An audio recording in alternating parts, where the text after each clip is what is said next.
اپنے اعمال کو عمدہ بنا لے، حق تعالیٰ تجھ پر دنیا اور آخرت کی سخاوت فرمائے گا۔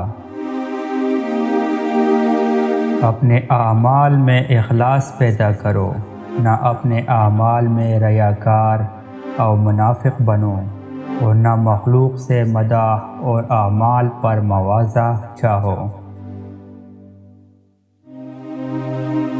اپنے اور اس کے درمیان سے مخلوق کے واسطوں کو اٹھا دو، کیونکہ تمہارا ان واسطوں کے ساتھ پڑا رہنا ہوس ہی ہوس ہے۔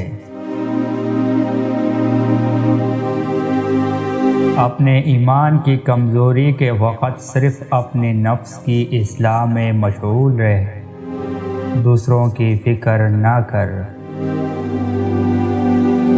اپنے باطن کو صوف پہنا، اس کے بعد اپنے قلب کو، پھر نفس کو، پھر اپنے بدن کو۔ جھوٹے دعوے سے توبہ کر، یہ بات ہوس اور آرزو اور جھوٹ اور نفاق اور تصنع سے حاصل نہیں ہوا کرتی۔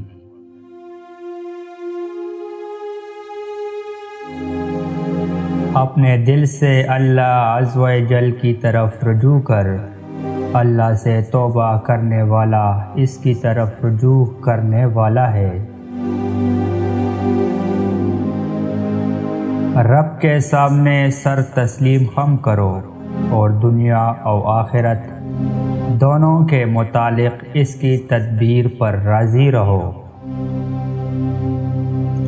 وہ ہمیشہ کنگال رہتا ہے جو اپنے کپڑوں سے یہ کام کرتا ہے کہ اپنے دامن سے اور آستینوں سے اپنا منہ پونچھتا ہے، حاجت کے وقت کپڑوں کو پیشاب کے چینٹوں سے نہیں بچاتا۔